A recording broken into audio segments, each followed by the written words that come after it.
the story of a Nigerian American woman navigating through this thing called life.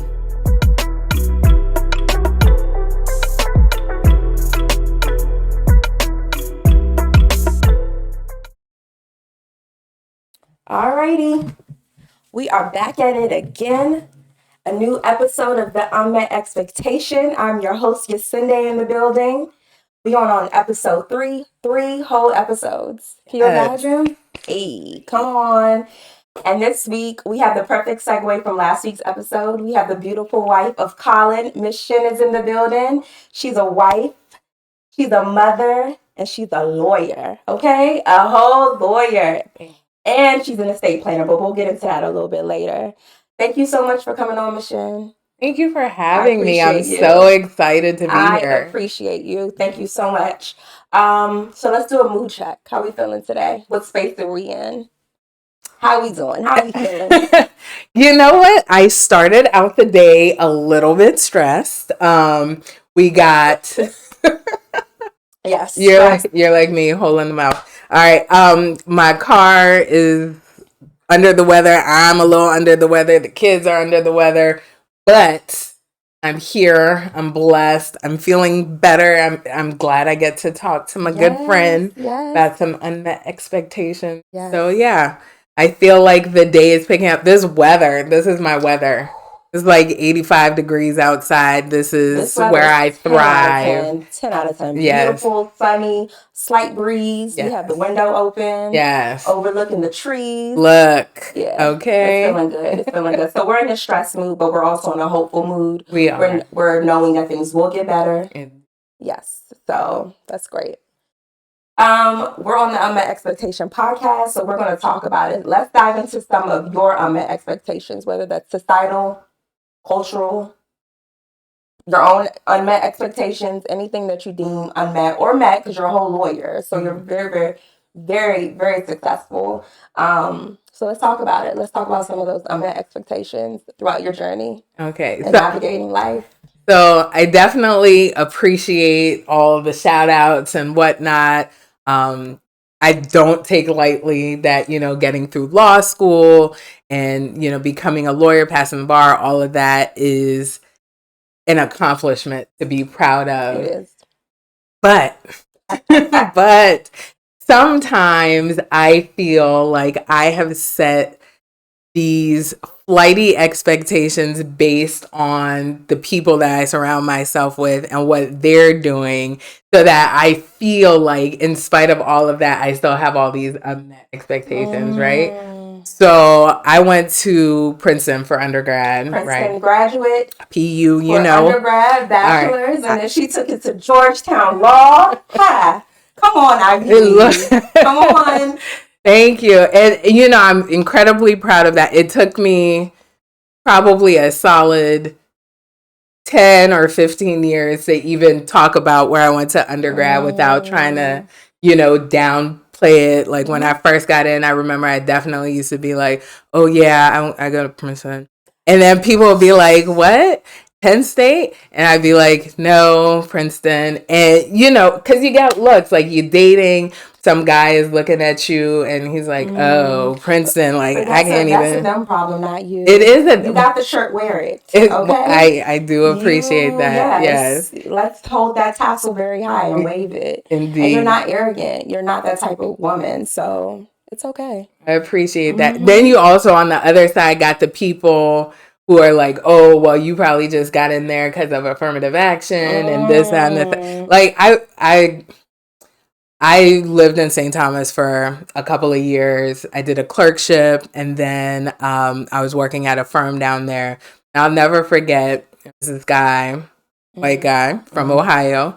And at the time, I think Obama had just gotten elected. I want to say it was his first term. Okay. And somehow, Halloween night, everybody drinking, we get talking about Obama, and he said something to the effect of that Obama only was where he was because of affirmative action. I was like, gotta be kidding me, right? Because like Obama's smart. You know, we get places after having worked twice, 3 times, 10 times as hard, right? Mm-hmm. So I looked at him and I said, so, you know, I went to Princeton undergrad, Georgetown for law school. I'm clerking now. Did I only get there because of affirmative action? Right. And you know, that always catches them right in the mouth because sometimes they find it hard to say to your face. Right. Say with your chest. But yeah, so and those are the kinds of things that just kind of take away a little bit of the sweetness sometimes. You know what I mean? But anyway, forget about him. Getting back to my friends, my amazing friends. So the kind of people in my friend group are like people who are multiple Emmy Award winning journalists. That you'll see them on your national evening news. They're writing books. They're lawyers. They're doctors. They're heads of departments. They got their own labs. They're doing all those things. They're director of this, partner of that. Wow. And so when you have those kinds of people around you, no matter how good you're doing, you're like, oh God, I need to be doing better. Like, am I living up to the expectations of somebody who has my educational background? Am I doing enough? Was I the affirmative action friend? So you start to doubt yourself a bit. You do. I think you can. I mean, and I don't say that, like, I love bragging on my friends. I love to see my friends win. Like, I am, the proximity I have to greatness is like wonderful. I love to be like, oh yeah, like I might not know Telfar, but I know Telfar's friend, right? Telfar went to my high school. Or, you know, my mom and Telfar's aunt, like they were roommates in school and stuff like that. So we're talking about Telfar. We have the bag. We got the jersey on. Michen is rapping hard for like yes, LID. Okay. So that's so awesome. Yeah, and I just love to see. So, you know, I might not know him, but I feel like I know him, and I want to see him win. And like when Beyonce drops Telfar in a verse or two, I live to see it. And that's the same way I am with my actual friends that I know personally, where I want to see them win, and it inspires me to you know, try to reach those expectations. Super inspiring. I was having a conversation the other day and we were like, hold on, if you're the smartest in the room, if you're the most accomplished in the room, you're in the wrong room. Absolutely. You need to check yourself. You need to check your circle. You need to just make sure that you aren't the smartest, because how you ever want to level up? Absolutely. And if you found yourself in those type of situation, in those spaces, you need to dip out. It's time to go. So I think that is a really, really good gauge. You're supposed to have a really good gauge on when it's time to dip out from something. If you are the smartest or the most accomplished in that room, it's time to go. Absolutely. If there's no growth for you there, if there's that crabs in the barrel mentality, like those are spaces to avoid like the plague. Yeah, because stagnancy will be your name if you keep yourself in those type of surroundings, for sure. So we talked about you being from Liberia, LIB. Let's talk a little bit more about Liberia. I feel like a lot of people don't know much about Liberia. Africa's a huge continent, so many countries. I think it's like 50-something countries. 54 countries, something like So let's take it to West Africa. Liberia has a very interesting history. Can we dive into that a little bit? Sure. So I like to think of Liberia as kind of like the African melting pot, or at least it used to be. I haven't lived there in some time, but Liberia was one of 2 countries in Africa that claims never have been colonized. Ethiopia is the other one, and I have some issue with kind of repeating that history because with Liberia specifically, you know, the American Colonization Society. So I'm like, they got colonized right in the title, but that's not my business. That was back in the 1800s. Or 1700s. But anyway, so the American Colonization Society was formed to send freed slaves back to Africa Liberia was the place that they decided to settle the people, and they were governed for a while by people who were assigned, white people who were assigned, and then ultimately in 1847 were able to gain their independence. And I just want to note, so although the American Colonization Society sent Black people from America there, it's not like there was nobody on the land, right? So there were indigenous peoples who were already living there, already had their system of governance, had their, their economies and everything going on. And so there was definitely some tension amongst the newcomers and the people who had been there that kind of has carried throughout the country's history. But one of the cool things, and why I call Liberia a melting pot, is that so we had people coming from other West African countries. At some point, we had people coming from the Caribbean. There are a lot of families from Barbados, Bahamas, all St. Thomas, and the Virgin Islands, all that. And then there were the Black people coming from America. And so culturally, I feel like we adopted like the best parts of all those different cultures. So, it affects the way we talk. So sometimes if someone catches me with my Liberian accent, which is like a very distinct accent. Very distinct. It's like you all are singing. Yes, yes. Liberian accent, like you're singing. It sounds almost Caribbean. Yes, so that's what they think. They'll ask me like, "Oh, like, are you from the Bahamas?" We get Bahamas a lot. I actually think it sounds like the Crucian accent from St. Croix. And I love it and when I lived in St. Thomas for a couple of years, like I loved that because it felt very much homey to me because they have that same sort of sing-songy. Yeah, it's definitely like you all are singing like a little lullaby or tune when you all speak. It's really funny. It's sweet. It's sweet. It's like even when you're upset, it's like, are you upset or are you happy? Like you can't really tell. It doesn't help that I smile when I talk just naturally. So even if I am mad, people are like, "But you're smiling." It's weird. Yeah.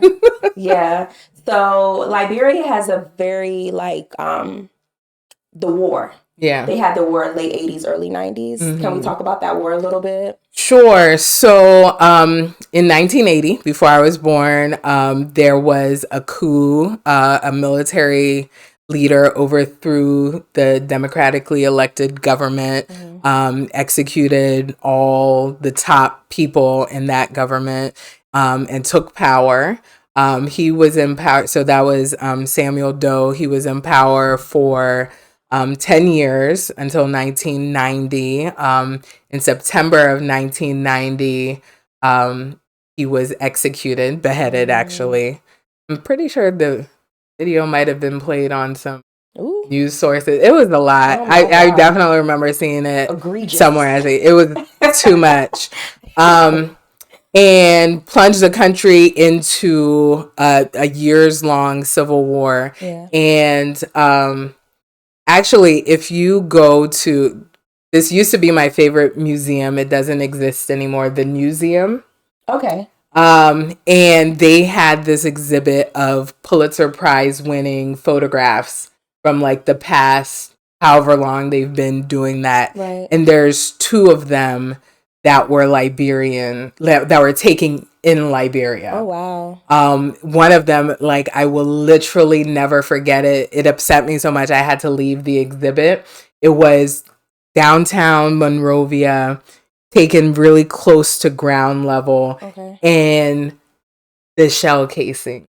The casings upon casings upon case, like Jesus, too numerous to count. And there was, I believe there was like a little kid or something like walking down the street. Because things had obviously settled down from whatever had happened. But like to think of your beautiful country and to think of the beautiful people who experienced this horrible thing. And, I don't want to get too far into that because that could be a whole nother discussion in and of itself. But like, the use of child soldiers, the drugging of people, the war crimes and all of that.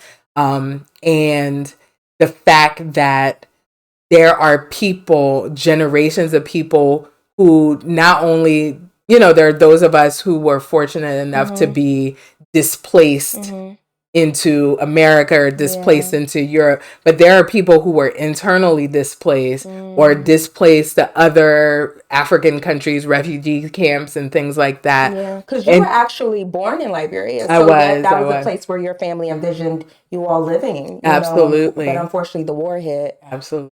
Wow. And sometimes I think about that. I was actually just talking with my husband the other day about what life might have looked like had the war not happened. Like, my you wouldn't have met your husband. You would have been here.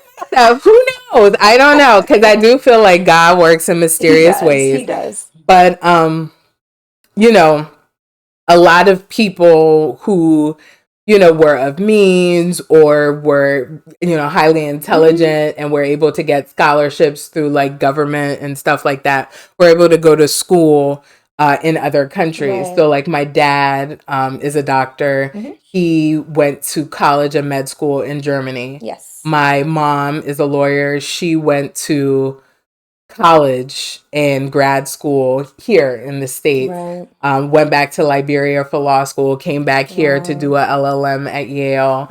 And the Ivy League just runs in the blood. Look, I'm telling you, I was pressure though. I was in God Almighty. I was in Yale Divinity Nursery School. Wow. Yes. Woo! And I actually wrote that on my application to Yale Law School, and I did not get in. I was hoping, that they would look kindly on that. My mom says it's because I rejected them for undergrad and they had hurt feelings. So I'm saying, and Princeton gave me all that money. Like, I'm not turning down that money to come pay y'all. Look, okay. No student loans. Shout out to Princeton for the absolute best financial aid program in the country, not just in the Ivies. It's need-based.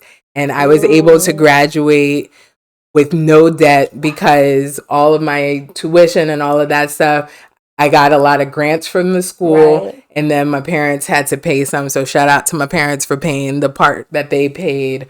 But yeah, I was able to do that debt free. So you had, and I was the first class who had Yale, that. Yeah, all 4 years. Foundation, Yale Nursery School. My goodness! Wow. So we talked about Liberia. We talked about. So let's talk about your accomplishments, your estate planning business you have. Michen, Correct Your Will. Let's talk about that a little bit more. Yes. So last year, at the encouragement of my husband and my mom, I decided to start my own law firm. Wow. I'm really excited about it. Can we do a shout out? Yes, Ta Law. Keep it short and sweet. 3 letters. www.talawfirm.com. Okay. Go check us out. So the focus, I do more than estate planning. I also do personal injury. So if you're in a car accident, call me. Let me help you get your money. Right. I do freelance work for other attorneys, legal research and writing. But my passion and what I focus on is estate planning. Wow. So estate planning is more than just writing your will, right? It's planning for your family's future. It's planning for your future if you're incapacitated at some point. It's a lot of things. And our communities, and I say that not just meaning immigrant communities, but also just communities of color in general, don't necessarily understand the value of estate planning and what the intergenerational transfer of wealth can mean for families, right? You just want to avoid a situation where you leave your family members fighting over what assets you've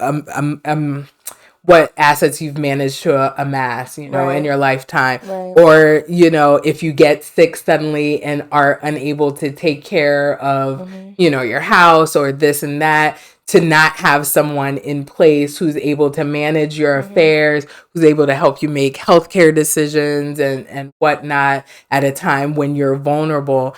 It's tough. And if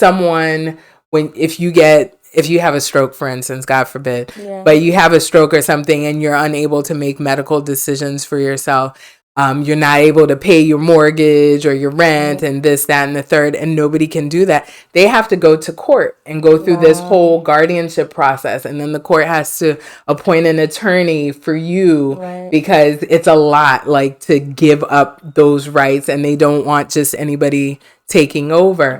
But imagine if while you're in a good place, you can make that decision. You have that child you can trust, or that family member who will look out for you. If you can decide that's the person that I need to like handle my stuff, why wouldn't you want to make that choice? And with estate planning, really comprehensive estate planning, you have the option. I think what happens is often in our communities, especially, I can speak from Nigeria, we don't want to talk about death. We don't want to talk about dying. It's a fear. And I remember, like, even with Liberians, I'm pretty sure it's the same way. Absolutely. If you go tell your Liberian mother that you want her to write her will, oh, my child, come and kill me. Oh. No, we're not trying to kill you. We really just want you to make sure everything, how many, especially immigrant families, when you're thinking about land back home or whatnot, how many sets of siblings are fighting over grandpa's land, right? It's always the thing. And why would you, especially sometimes it's those very same children who are fighting over their parents' land that won't do the estate planning and won't think about the fact that they're going to leave their children fighting over their house or fighting over what have you, as opposed to just saying look, this is how I want it divided, and y'all just make the best of that. It's just a formality. It's just being proactive, ensuring that you're protecting your legacy, and it's a way to protect them when you think about it. So I think more people should hop on estate planning, to be honest. Absolutely. It just, like you said, protects your asset, protects your legacy, and ensures that, God forbid, anything was to happen to you, everything's in the right hands. Absolutely. And you don't have to be rich. That's the other thing people always think, oh, I don't have $1 million. Oh, I only have this or what. You don't have to be rich to do estate planning. And there are some things that you can do outside of a will. So there's something called making a beneficiary designation. So for instance, your life insurance or your bank accounts or what have you, you can say, when I die, I want it to go to this person. And that doesn't have to go through the whole process. But people don't know that because they don't talk to estate planners. Right. So those are some of the things that I try to make sure, to help educate my clients, because I think, knowledge is power, right? I would love for everybody to come to me. Let me take your money and I can do all these things for you. But sometimes there's stuff that you can do on your own just to make things easier. Yeah. So we talked about kind of our culture and our background. And I think another thing to hone in on is how do we preserve, preservation of our culture, preservation. For me, I don't speak Yoruba. And I really wish that my parents would have taught us Yoruba, would have spoke to us here in Yoruba. And I kind of got on my parents about that, but my mom said that she didn't want to pollute our English, which is why she didn't teach it to us. But it's so crazy because in the Latin culture, they speak both. All my Latin friends speak English very well and speak Spanish very well. And a lot of the times as they're going into school, they're forced to learn English because at home they're only speaking Spanish. So I was kind of thinking of ways how do I preserve that culture? Because I'm first generation American, and it's only going to get further removed in the future. So how do we make sure that your babies, they understand your culture, they understand Colin's culture? I think that's kind of a techie, I don't know how we do that. So I think do it well. I think one of the challenges, and I don't know whose unmet expectation this is, whether it's a societal one or a personal one or familial one. I'm not sure who this belongs to. Maybe it belongs to all of us.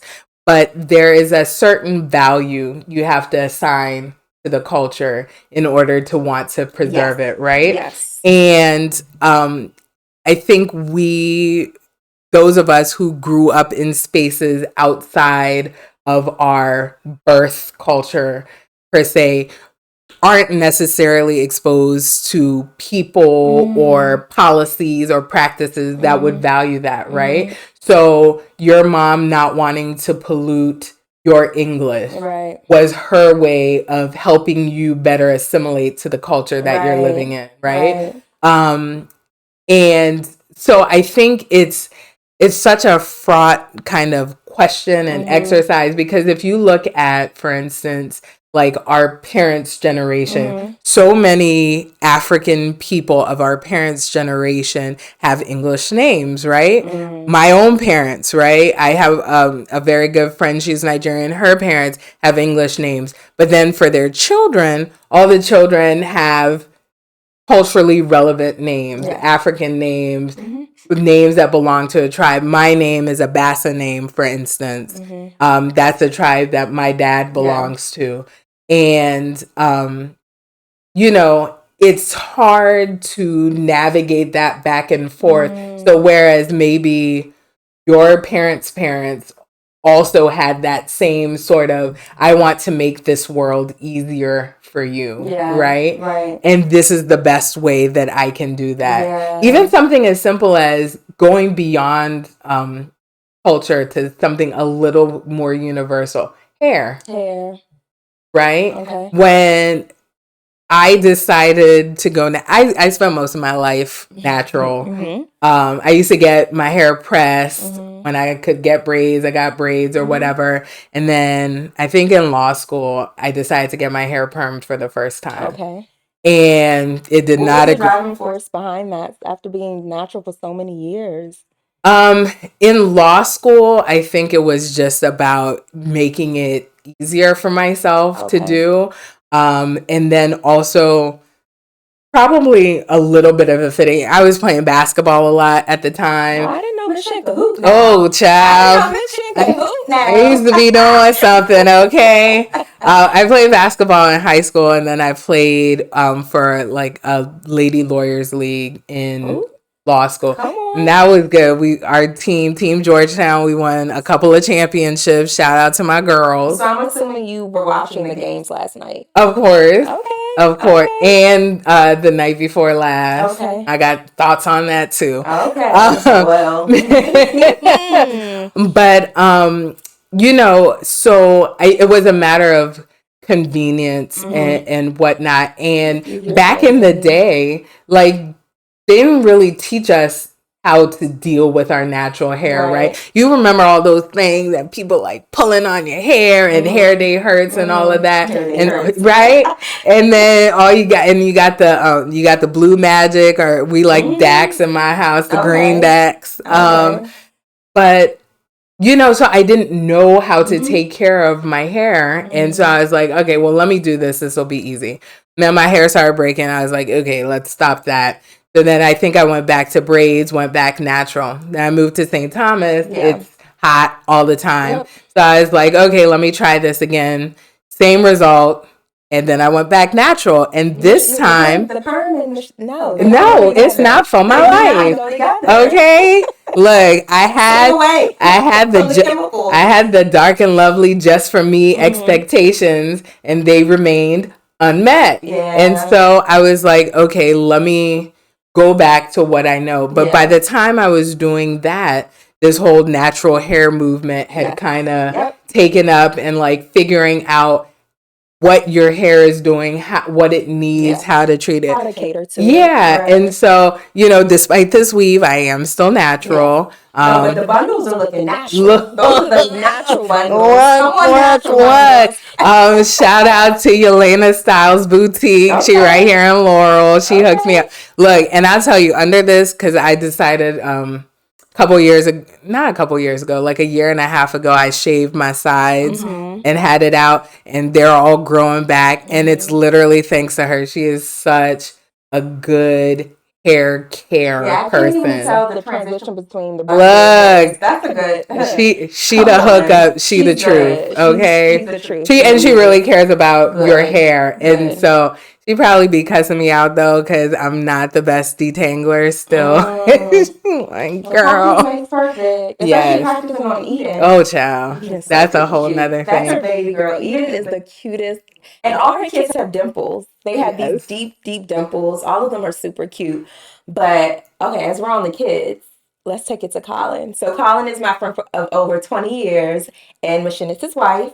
Let's talk about that dynamic a little bit because you guys are from completely different worlds. Completely different worlds. Colin was on here last week. Check out that episode if you haven't checked it out yet. He tells his story, and boy, does Colin have a story. His transformation is amazing. God is real. God is like, if you don't believe in God, hey, after listening to that episode, you definitely will. Amen. And so I kind of wanted to talk about the dynamic between y'all and you all being from very, very different worlds, but yet, is it that different? Let's talk about it. So, I always tell him, I say, thank God you went through all your work on yourself before we met, because I know if we had met at any other time in our lives, we would not be where we are today. Wow. And so I'm glad that he, you know, kind of took the steps to do the work before. Because I think a lot of people with relationships, this is definitely, I think, an almost, I wouldn't say universal, but it's out there a lot. This is a really big unmet expectation I think a lot of people have, is that this person is going to complete me. Ooh. Or this person is going to fix me. Right. Or is obligated to. It doesn't work like that. No, like I put in all my work. So it's interesting because I had my list. We have our list. We have some a little bit more detailed than others. It's true. Some have like 30, 50 point list. Yeah, no. But That's a bit much, but some of us are like that. We do. But I think it's good to have a list. That way you can kind of say, yes, I like this, and no, I don't like this. I think it can be very important to have your list. I think it's better to have an understanding of yourself, right?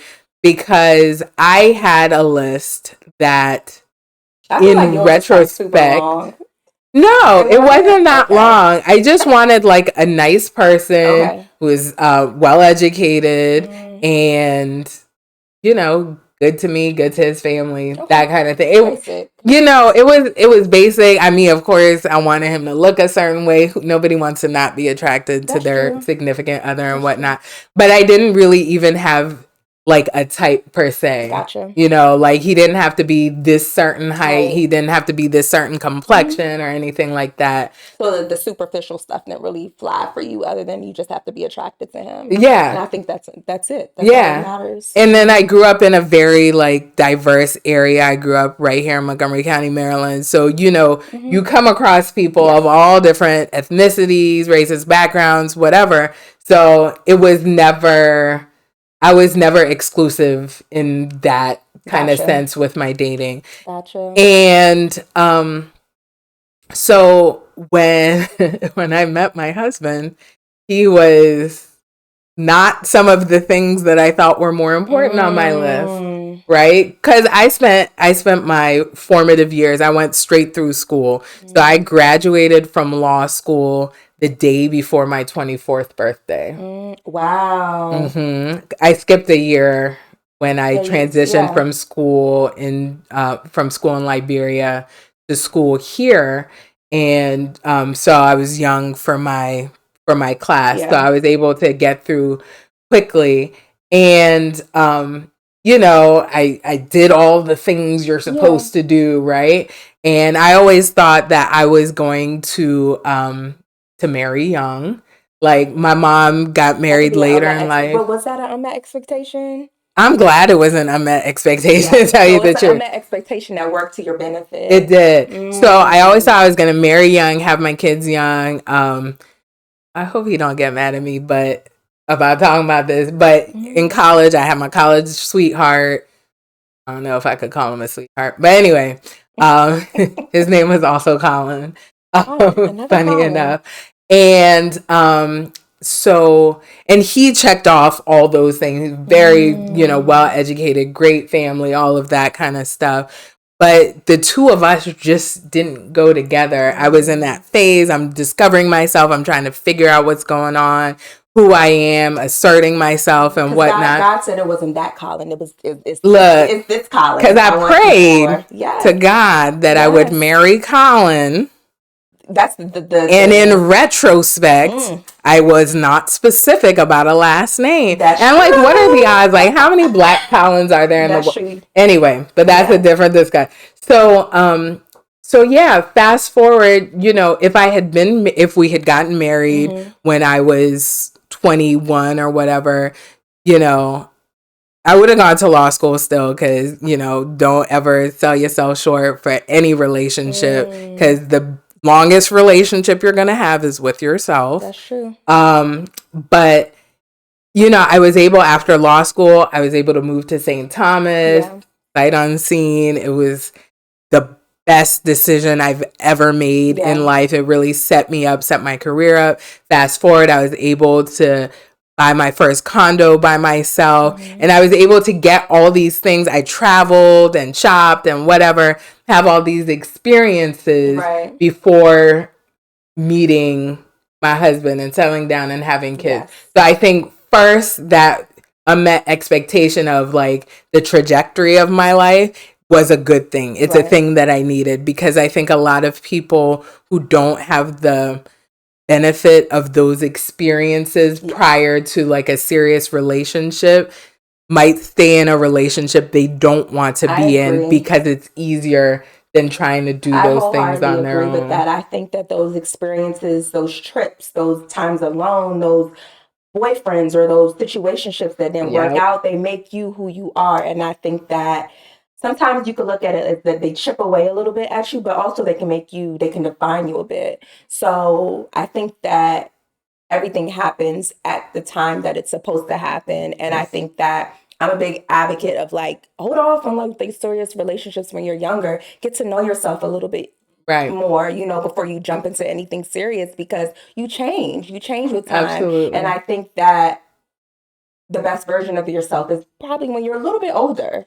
And I will say I was a serial monogamist, so I had lots of like long-term relationships. I've never been good at dating. I think it's a line from Mean Girls about like stop trying to make fetch happen, right? And so I think I know I was doing that a lot in relationships where I'm like, oh, he's this, he's that, the third, like why isn't this progressing to whatever I need it to be? And it's just because that wasn't the person for me. That wasn't the time for me. And so when I met Colin, and it's funny because when I was a lot younger, before I had my list that had all the, they should have this degree and that thing and that other, I always thought to myself, like, I'm a very like by the book person. I know the rules, I understand the rules, and I know how to work them to get what I want. And I always thought that like I'm book smart, but I need someone who is street smart, right? But yeah, so there's a fine line to that because I need you to be classy. Like I need you to be sophisticated. I need you to move in the spaces that I'm moving in. To bring him to the holiday parties. Look, I need to be able to leave you by yourself to your own devices and know that you're not going to embarrass me. Exactly. Because I do not have patience for it. Because they often say your partner is kind of a reflection of you, so you want to ensure that whoever you decide to be with, you're not embarrassed of him and they don't embarrass you because that's embarrassing. Absolutely. And I'm not here for it. I work too hard. I can embarrass myself. Thank you. I do not need your my partner or my man to be embarrassed. Yes. I agree. And so when I met him and he kind of went all into his testimony, which I think he talked about with you last week. Lord, it'll be a lot. You gotta check it out. But I was just kind of like, whoa. Like what? Because in addition, Were you already in love by this point? Because no, he did it later. Was that one of the first things he led with? Literally, our very first not the first encounter, but like that very first day we met. Mm-hmm. When he was dropping me off at my house, he was like, "So I got something to tell you," and then he starts going into his thing. Mm-hmm. You gotta watch. Yeah, you gotta watch the thing to hear all the details. Look, and last week's episode, and I'm sitting in the driver's seat because he let me drive his Beamer that he had at the time, because that man knows what he was doing. He loves the Beamer. And I was thinking to myself, oh my God. I was like, this is what my mom told me about. Oh, wow. This is exact. And now he knows where I live. Oh my God. What am I going to do? And so in your mind, you're thinking this is over. This is the first date no more after this? Or what were you thinking? Kind of, because it wasn't even a date. Like, we just met. We met through a friend. Shout out to Kami. And it's not like she was introducing us for that purpose. It just kind of like happened.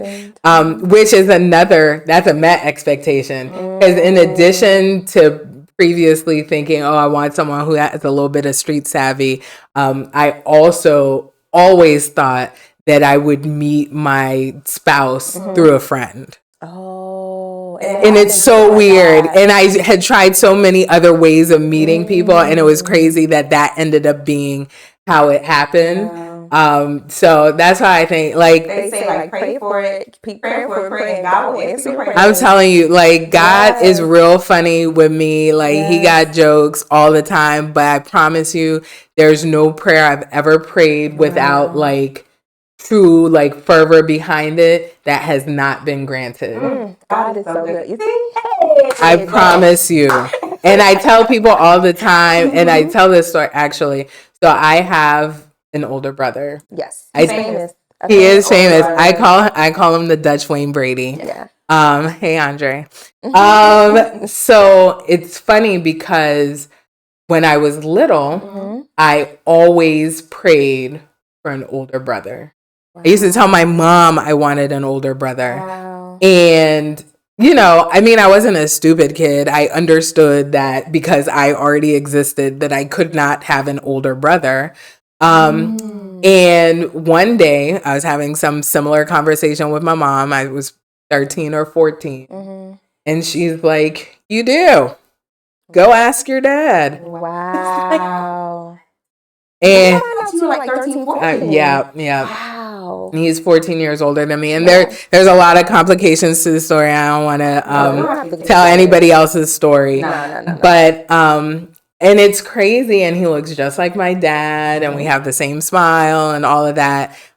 You know, love him. Of course, you know, as we grew up kind of like only children, like we didn't know each other growing up. So we have to work at our relationship, and, you know, it's not as natural as I assume it would be for siblings who grow up in the same household. Right. But like, it was the best discovery. And for me, and I know people who don't believe in God would just be like, well, that was a coincidence, or that was just because of that's not a coincidence. Biology. I mean, I get it, but for me, that was God. That was God. And so sometimes the expectations get met through no work of your own. You always desired an older brother, only to come to find out at 14 you had one the whole time. Yes. Wow. Something. But anyway, that was a little off topic. Back to my husband. And so, you know, even despite his story, I guess, and my story, and kind of how we got to the spot where we met each other, there is a lot about our upbringings that are really similar, right? Because culturally, you know, Guyanese folks and Liberian folks, there's things unique to like each country or whatever, but like overall, I feel like we're really similar. And I actually hold this view about all Black folk in the diaspora, right? I think it even bubbles down to, because I have some Somalian friends, Afghan friends, and a lot of our journeys and stories are very similar. Completely different religions, but very, very similar dynamic between siblings, and they'll be on. Those will be like on later episodes, but you'll realize that our stories, our journeys, our experiences are so similar.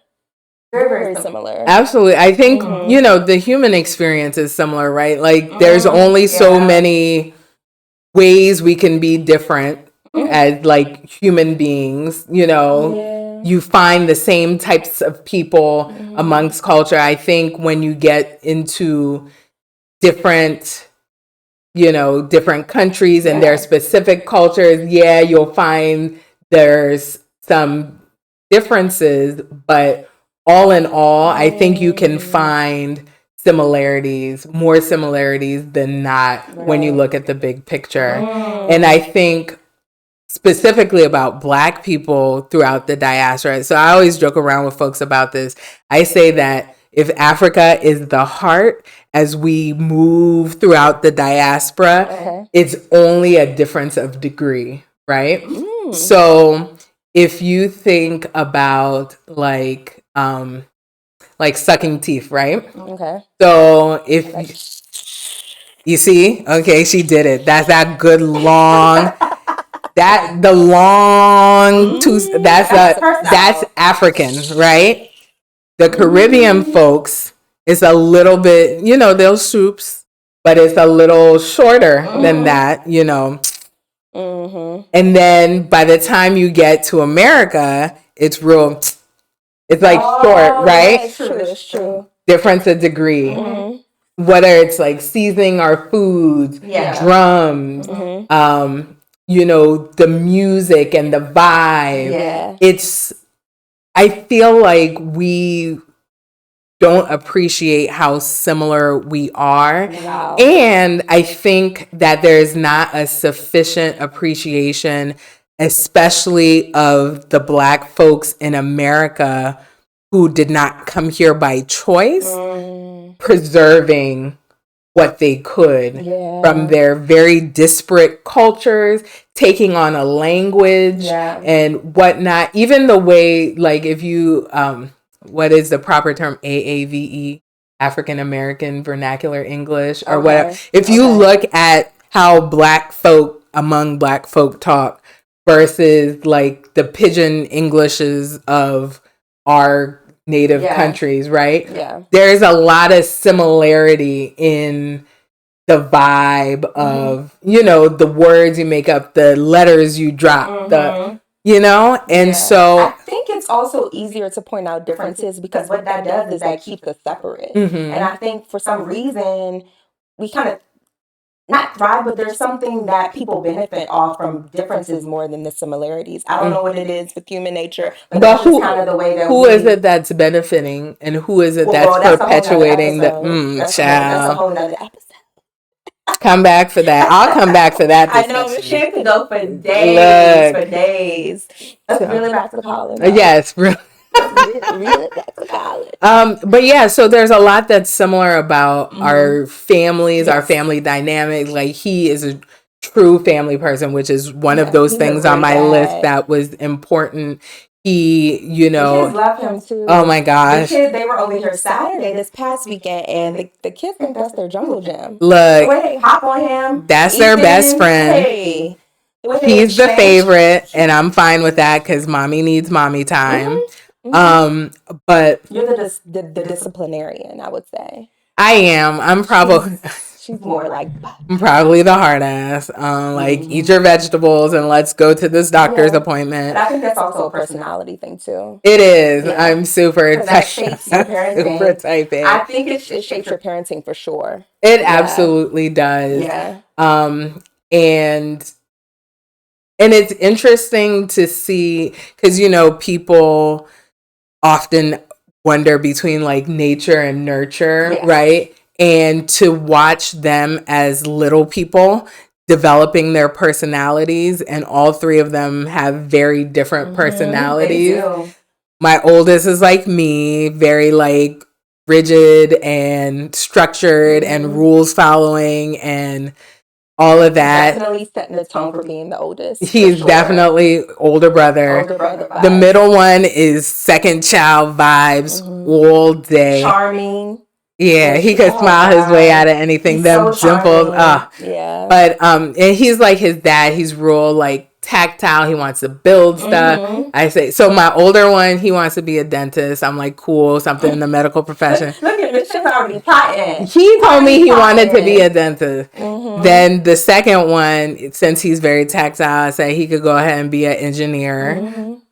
He likes airplanes and motorcycles and fast cars, so maybe mechanical and aerospace. Okay. Doctor, lawyer, engineer. Here we go. Wait, no, but my little girl is dramatic. Okay. She is an amazing actress. Okay.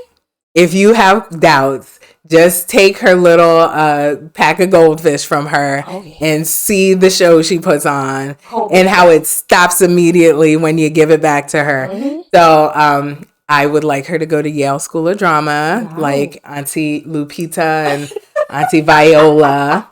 Shout out to that. Or she could go to what is it? The Chadwick Boseman School of Fine Arts at Howard University, chaired by Felicia Rashad. Yes. Okay. So I'm cool with that too. Like, you know, holler at us. She already has it mapped out. Look, you gotta set a goal. But here's the thing. We'll bring it to unmet expectation. Then I'll come back and talk about Colin. Is when I was growing up, there was an expectation that I was going to go to college. Absolutely. There wasn't are you going to go to college? Yeah. It was which college are you going to? And even professions, I feel like real quick. Sorry. Go ahead. Even professions, you know, it was, are you going to be a lawyer like your mom or a doctor like your dad? Right. And so I think I didn't even know what other professions there were. And I'm like, what do other people do? Because, you know, a lot of their friends are lawyers and doctors too. Right. So I'm like, oh, this is just what people do. Yeah. And so setting those expectations without pressure necessarily. Right. But if I just make you think that that's it, that's achievable, that's something you could do, that why wouldn't you be able to be that? Right. It sets a different tone for you and your life. You know, there's a line, it's I think a Worcestershire poem about like how we can't be what we can't see. Ooh, type thing. Okay. Shout out to Black is King. That's on repeat in our household. Dance moves and all. Yes. For those of you who don't know what it is, it's the visual album that Beyonce put together for the live action Lion King movie. Yeah. And it's a love letter, I feel like, to Black people about stepping into your excellence, to borrow a line from one of the songs. And so I believe in setting the stage. Yes. And, you know, whatever they do, I'm going to be happy and supportive of them. I just would like them to be the best at whatever it is they're doing. And that's absolutely fair. I agree with that 100%. Yeah. So you and Colin get together.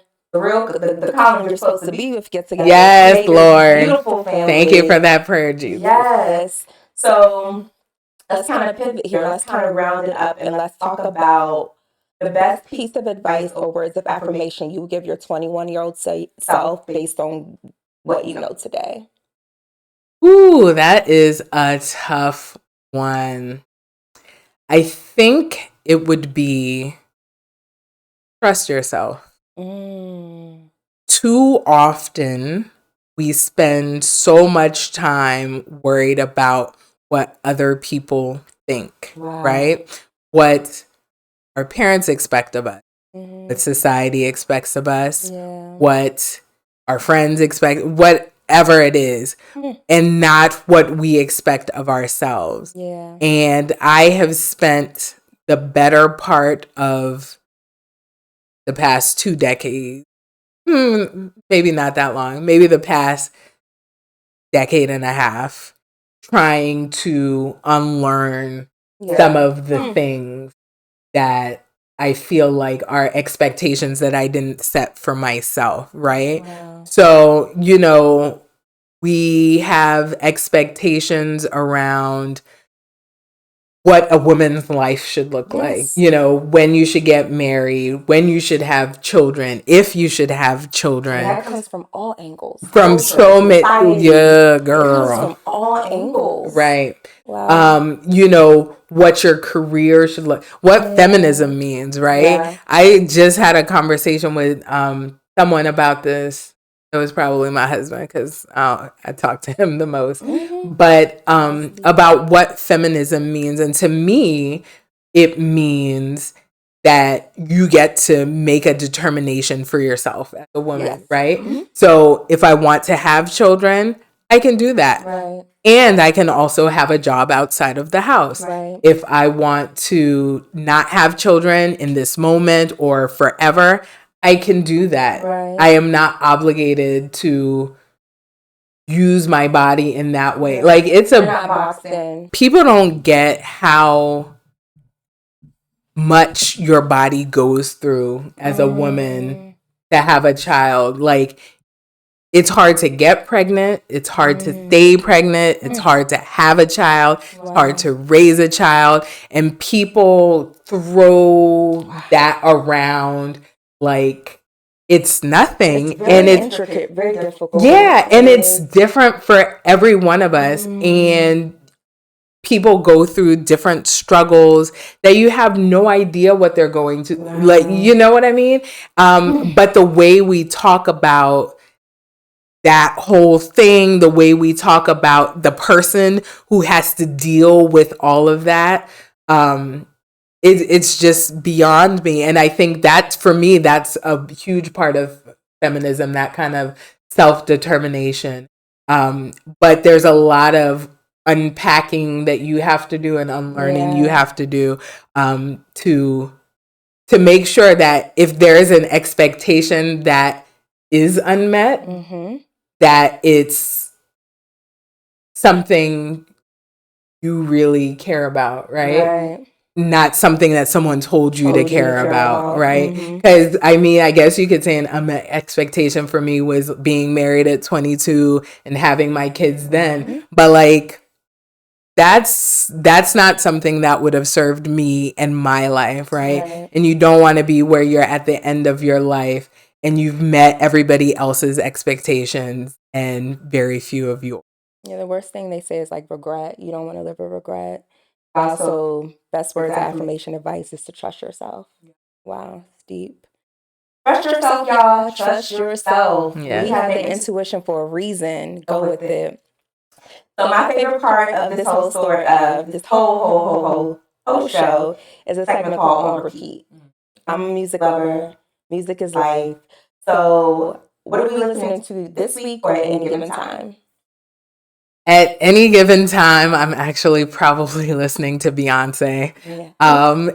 So is there a song, a specific song, or? There's actually 2 albums that I keep on like crazy repeat. And I don't know if you know, Apple Music did this like your year and replay thing. Yes, they do. Oh my gosh. And mine is just littered with Beyonce. Anybody who ever took one of my classes at the gym, they know I love her. I'm not selling the house though for tickets.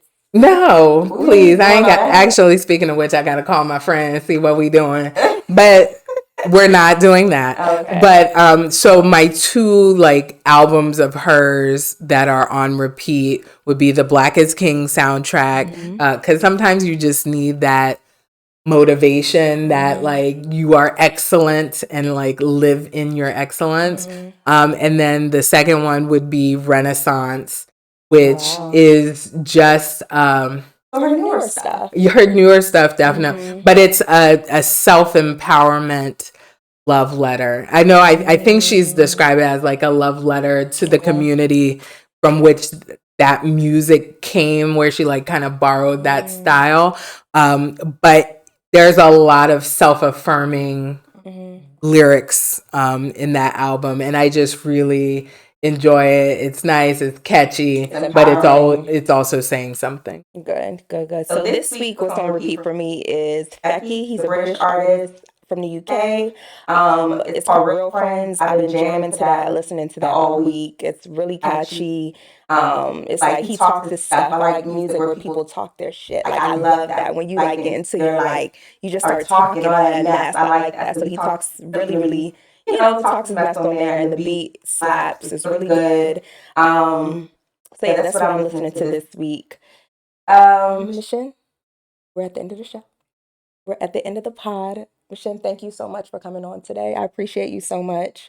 You'll definitely see Michen again, for sure. Thank you for having me. I look forward to seeing you and all of you again sometime soon. Yes. Thanks for letting me talk all my stuff. Yes, girl. Anytime. Thank you all for tuning in to this episode of The Expectation. I appreciate you all for listening, for looking, all that jazz. Thank you so much. Thank you. Tune in next week for another episode. Bye. We out.